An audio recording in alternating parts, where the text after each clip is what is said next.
Hello everyone. Today I am going to start the new video, lecture 16, on the topic of Indian High Court Act 1911 and 1915. हमने अपनी last video में discuss किया था Indian high court act 1861। अगर आपने वह video नहीं देखी है तो आप हमारे यहाँ पर आपको आई बटन का ऑप्शन दिखाई दे रहा होगा, आप यहाँ पर क्लिक करके हमारी वह वीडियो देख सकते हैं। ठीक है, तो चलिए अब हम स्टार्ट करते हैं Indian high court act 1911 and 1915।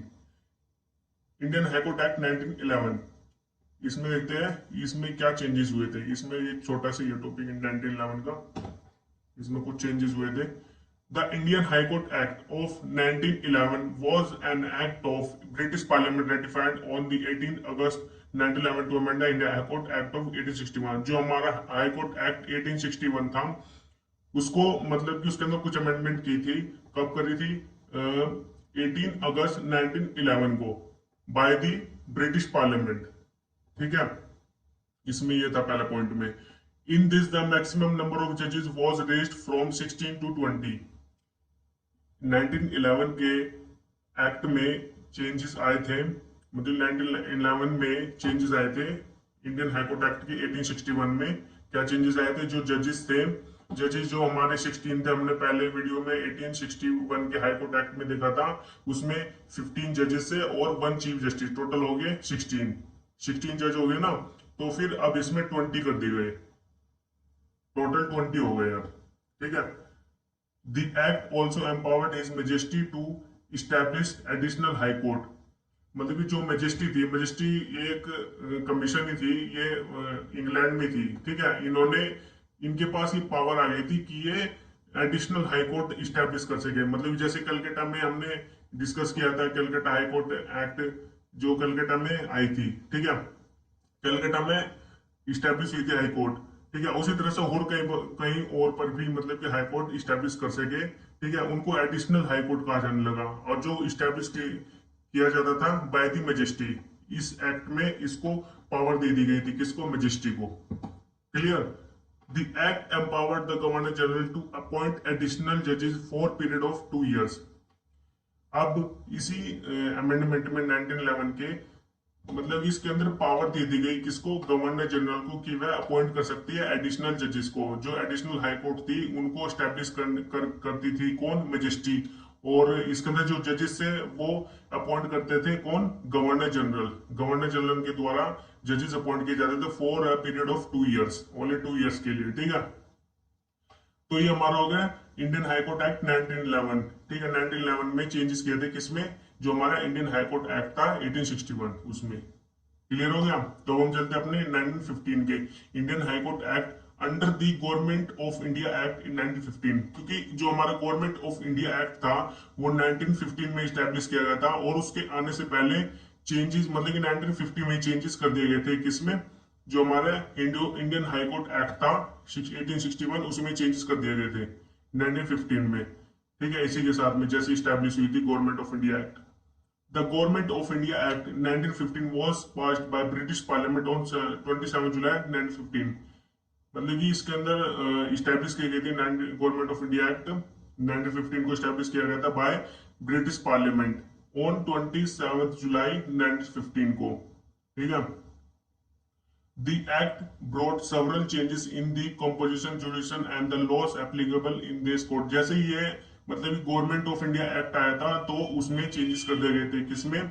जो हाई कोर्ट थी उसकी कंपोजिशन में, उसकी जुरिस्डिक्शन में। ठीक है, और जो लॉ एप्लीकेबल थे कोर्ट में, उसको उसके अंदर भी चेंजेस कर दिए गए थे। ठीक है, तो हम देखते हैं इसके सबसे पहले कंपोजिशन को, कंपोजिशन ऑफ हाई कोर्ट। अब इसमें मतलब कि टोटल हो गए थे 21 जजेस। उसमें हमने ऊपर देखा था 1911 में 20 जजेस थे, अब इसमें 21 जजेस हो गए। कैसे? 1 चीफ जस्टिस हो गया हमारा, और 20 इंफीरियर जजेस हो गए जो चीफ जस्टिस के अंडर में काम करते थे। 20 जजेस, इंफीरियर जजेस कहते थे उनको। और ये हो गए टोटल हमारे 21 जजेस। ठीक है, और appoint by the majesty. Clear? मतलब कि जो ये जजेस थे 21, इनको अपॉइंट करती थी मेजेस्टी। एंड एडिशनल जजेस अपॉइंटेड बाय गवर्नर जनरल। जो एडिशनल जजेस थे, जो मतलब कि एडिशनल हाई कोर्ट स्टैब्लिश किए गए थे कलकत्ता से बाहर, तो वो एडिशनल हाई कोर्ट थे, तो उसके अंदर एडिशनल जजेस को भी अपॉइंट करना था, तो एडिशनल अपॉइंट करता था गवर्नर जनरल। जैसे कि हमने ऊपर देखा था 1911 में भी कि यहाँ पर गवर्नर जनरल अपॉइंट करता है एडिशनल जजेस को, तो सेम वही है। ठीक है, थोड़ा बहुत चेंज है बस इसमें, बस इसके अंदर 20 हो जाएगा, 21 हो जाएगा इसमें जजेस का। ठीक है, क्लियर। तो अब हम आगे चलते हैं। क्वालिफिकेशन ऑफ जजेस, मतलब कि क्या क्वालिफिकेशन होगी, क्या उनका एक्सपीरियंस होगा। ठीक है, मतलब जजेस को अपॉइंट करने के लिए उनकी क्या क्वालिफिकेशन होगी। तो उसके अंदर देखेंगे हम, barrister and advocate of great Britain of not less then 5 years standing. मतलब कि जो बैरिस्टर और एडवोकेट थे, जो ग्रेट ब्रिटेन के एडवोकेट थे और जो बैरिस्टर थे, उनको 5 साल का एक्सपीरियंस होना चाहिए था। ठीक है, उससे कम का नहीं, 5 साल से ऊपर का उनको एक्सपीरियंस होना चाहिए था, तो तब जाकर वे जजेस बना दिए जाते थे। ठीक है, by the majesty and additional में एडिशनल जजेस कौन होते थे, जो गवर्नर जनरल अपॉइंट करता था। Clear. Member of Indian civil service for not less than 10 years including experience of 3 years as a district जज।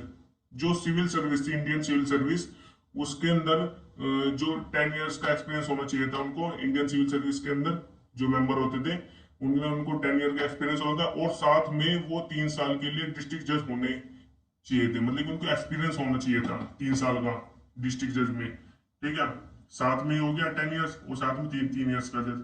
ठीक है, a person who has held a official of judicial office not inferior to that of small cause court having experience of 5 years। देखिए, third point में ये बताया गया है कि जो जुडिशियल ऑफिस था वो मतलब कि इस्टेब्लिश, अपना इस्टेब्लिश, खुद का इस्टेब्लिश किया हुआ होना चाहिए था बाय द पर्सन। ठीक है, लेकिन वो इंफीरियर नहीं होना चाहिए था। किससे? स्मॉल कोर्स कोर्ट होती थी ना, जो हमने पहले भी डिस्कस किया था, स्मॉल कोर्स कोर्ट, या आगे भी हम डिस्कस करेंगे इसको। स्मॉल कोर्स कोर्ट से इंफीरियर नहीं होना चाहिए था, बल्कि उससे ऊपर होना चाहिए था। ठीक है, इंफीरियर मतलब कि डाउन, उससे अंडर, उसके अंडर में नहीं होना चाहिए था, उसके ऊपर होना चाहिए था, उसकी हायर अथॉरिटी होनी चाहिए थी स्मॉल कोर्स की कोर्ट की। उसका अपना जुडिशियल ऑफिस होना चाहिए था, और उसको एक्सपीरियंस होना चाहिए था उसमें 5 years का। Clear. A pleader who have been a pleader of high court for not less than 10 years। मतलब कि जो हाई कोर्ट का प्लीडर था, हाई कोर्ट में जो प्लीडर थे ना, ठीक है, और उनको 10 years का मतलब कि एक्सपीरियंस होना चाहिए उसमें, उसके अंदर उससे कम का नहीं एक्सपीरियंस होना चाहिए, उससे ज्यादा का ही होना चाहिए। ठीक है, तब जाकर वे जजेस अपॉइंट किए जाते थे। तो इनकी ये क्वालिफिकेशन थी जो हमने अभी ये 4 पॉइंट में डिस्कस किया है। ठीक है, तो अब हम आते हैं अपने हाई कोर्ट के जुरिडिक्शन में, मतलब इनकी क्या जुरिडिक्शन होगी हाई कोर्ट की, जो चेंजेस आए हैं 1915 में। High court did not have any jurisdiction in revenue matters. जो हाई कोर्ट थी, इसको जो रिवेन्यू मैटर्स थे उनको डिस्कस करने की कोई, मतलब इनके पास कोई पावर नहीं थी। ठीक है, मतलब ये कौन कौन से फिर करता था डिस्कस, जैसे कि क्रिमिनल केसेस हो गए, सिविल केसेस हो गए, और हमारे जो हो गए मैट्रिमोनियल केसेस हो गए। ठीक है, एडमिरल्टी केसेस हो गए, और भी काफी जैसे कि इंटेस्टेड सक्सेशन, इस तरह के केसेस हैंडल करती थी हाई कोर्ट। ठीक है, the high court was to apply personal law of natives in deciding their cases relating to inheritance and succession. देखिए, जो हाई कोर्ट था उसको पर्सनल लॉ, जो पर्सनल लॉ थे किनके, नेटिव्स के, जो नेटिव्स विलेजेस थे उनके अंदर जो लोग रहते थे उनके अपने पर्सनल लॉ थे, तो वो उनके ऊपर अप्लाई करता था, किनके ऊपर, जो केसेस होते थे relate to inheritance and succession, inheritance. ठीक है, और जो सेक्शन के केसेस होते थे उनके ऊपर ही अप्लाई होते थे पर्सनल लॉज। जो नेटिव्स के लोग, नेटिव्स के ये अपने पर्सनल लॉज होते थे। ठीक है, कस्टमरी बेसिस पर। ठीक है, तो ये हाई कोर्ट के पास ये पावर थी, ये जुरिडिक्शन था। ठीक है, 2 पॉइंट में खत्म हो गया हमारा।